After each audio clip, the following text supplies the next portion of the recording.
Welcome to another pandemic update video for Sunday, January 15th, 2023. We have a lot to get into in this video, especially on the current waves and on what past history shows us for future waves. Alright, most of the country is still in high transmission, 71.42% of the counties, 14.68% is in substantial transmission, moderate makes up 8.72% of the counties, and low transmission makes up 5.18% of the counties. Majority of the counties east of the Mississippi River are in high levels of transmission, except for the western portion of the Great Lakes region. The Northeast is in the process of peaking right now. We should see transmission levels drop there. The Southeast has yet to peak. Either this week or next week, they will peak. Northern Plains has clearly peaked. Texas in the Southern Plains probably will peak this week or the next week. The West Coast and Northwest has peaked. But California, hard to say what's going to happen there. If you've been following the weather, California's had a stormy pattern. Alaska is a mixture of high and low transmission. Puerto Rico still remains high transmission for the majority of the country. And Hawaii, except for the main island, is still in high transmission. Taking a look at the varying proportions. XBB 1.5 is 43% of the cases. BQ 1.1 is 28.8% of the cases, BQ.1 is 15.9%, XBB is 3.9%, BA.5 is 2.6%, BN.1 is 2.1%, BF.7 is 1.4%, and BA 2.75 is 1.3%, and you still have a few other variants that are below 1%. National hospitalizations. They have started to drop. Now, I know not all the hospitals are reporting. There's about 1,200 to 1,300 missing. A full total would be 6,100. Currently, there's 4,885. 40,237 people are in the hospital.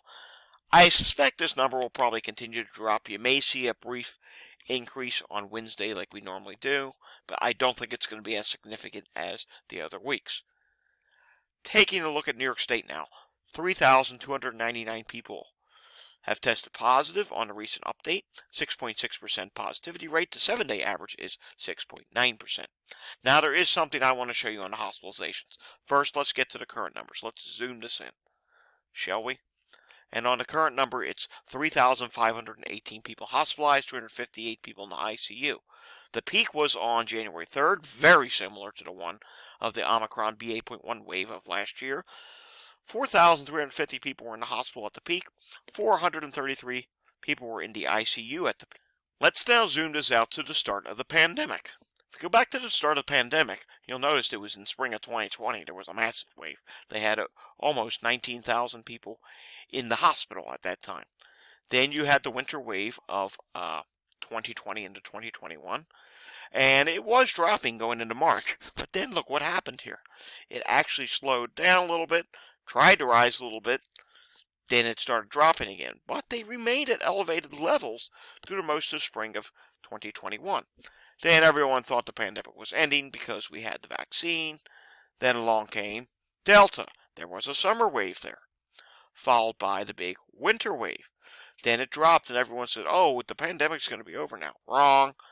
Spring wave came last year, and a lot of people said, well, how could we have predicted this? There's a new variant. We have to stay on top of the new variants.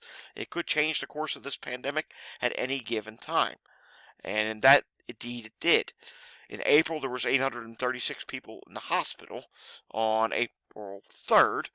That went all the way up to 2,724, so there was clearly a spring wave last year, and followed by a summer wave, then a fall wave, then a holiday wave.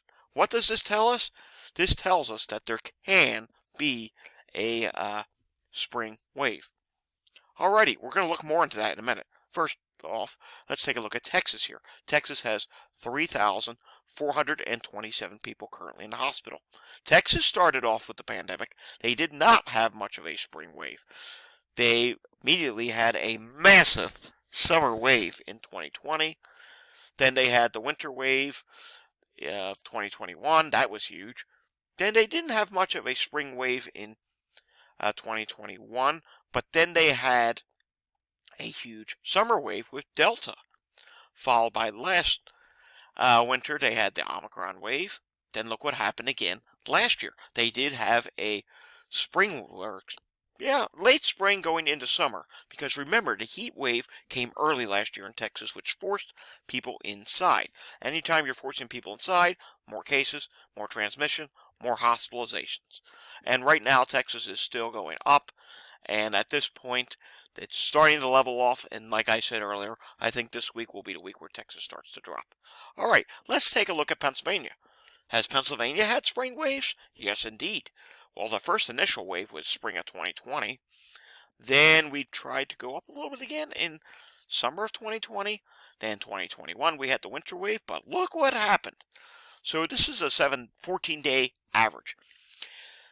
In March of 2021, hospitalizations were at, on the 18th, 1,496 average, right? Fast forward that to April 26th. It went all the way up to 2,653. We rose again. We did have a spring wave. Then came the vaccine. Then second part of summer, we had our Delta wave, which took us up to 2,900 hospitalizations, followed by the winter wave. Then the big winter wave, and look what happened here. It dropped, it dropped, it dropped, it dropped. Then came spring again. Dropped all the way down to 432. Then it rose up to 1,267. So it wasn't as big as the previous spring wave, but we did have a wave. Then it tried to go up again in the summertime. Then it dropped a little bit. Then we had the fall going into winter wave. And right now we currently sit at least on this, 1,567 hospitalizations. HHS has been between 1,900 and 2,100 hospitalizations. It's been bouncing back and forth, and this dashboard here has actually been between 1,200 and 1,500 for multiple months now. So what am I trying to prove here? Expect a spring wave. I don't know what variant will be on at that point. It's very unpredictable with these variants, but expect a spring wave. Biden touted last year, oh, the pandemic is over now. No, that's not the case. All right, real quickly, Walgreens data. You can see the majority of the country, the positivity rate's even dropping on Walgreens. This is the biggest drop we've seen on the Walgreens positivity rate in a long time. I suspect this is going to continue. It's at 34.6%. It's going to go below 30%. It's probably going to go below 25%. How much lower it goes beyond that, I'm not a magician. I'm not a fortune teller. I don't know. I really don't know. I do know it's going to keep dropping, and it's definitely going to rise again in the spring wave. The spring wave is going to hit the hardest in the Northeast, and probably the Great Lakes as well. Michigan is another one. Michigan has constantly had a really bad spring wave, and the northeastern states will as well. Look for Vermont to get bad. Look for Pennsylvania will get bad. Massachusetts last year was really bad. Rhode Island, you have a massive hospital situation there. You could use a couple more hospitals in Rhode Island. You have population going up, and there's just, even before the pandemic, it's safe to say Rhode Island has had a hospital situation. All right, there's something else I want to show you here. So we're now into the 15th of this year. Let's go back to January 1st. January 1st had 1,093,448 deaths total in the United States. And we know that's an undercount, but I just want to prove a point here. We're now at 1,100,112. As we continue to convince ourselves this pandemic is over, we have lost 7,000 people already in the first 15 days of this year to coronavirus. So this is a bad start. If we continue at this rate, we're probably going to have another 200, easily 250 to 300,000 deaths this year. This is with vaccines. This is with treatments. And meanwhile, we continue to convince ourselves this is over. This is not including all the people that will get long COVID. I mean, look at these numbers here. Back on January 9th, 198 deaths. January 10th, 532 deaths. January 11th, 1,259 deaths. The 12th, 1,779 deaths. The 13th, 112, and then the 14th, 35. That's nearly 4,000 deaths this past week. That is a massive increase compared to other weeks. And it's not just happening here. Japan is at record deaths now. Sweden, what's going on in Sweden? Sweden now has a death rate, or at least number of deaths that is occurring, higher than all of 2022. You have to go all the way back to the Omicron BA.1 wave to find deaths going up at such a rate in Sweden. So it's not just happening in the United States. The whole world's convincing itself we've moved on, things are back to normal. No, we're not back to normal. These are deaths that are happening on top of all the other deaths that would have normally happened. And this doesn't include all these sudden deaths that we're now seeing. Cardiac arrest has gone through the roof. Say what you will. I know it's happened before the pandemic, but really, did it happen at such a high rate? No, it hasn't. And it's because of the virus. It's causing it to happen more frequently. I don't care what you say.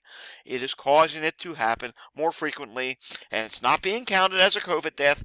It's being counted as a sudden death, or maybe even excess death, or just someone died of a heart attack.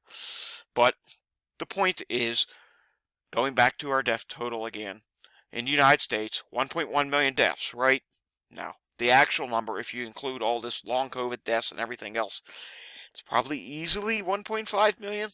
Maybe even, it very well could be over 2 million deaths. Alright? Thanks for watching this video. We'll have another video updating the pandemic this week, and we might even do a climate video this week. We haven't done one of them in a really long time. Thanks for watching. Stay safe, everyone. Hit like and subscribe down below and share these videos and get the message out that the pandemic is not over, nor will it be over after this winter wave. Take care, everyone.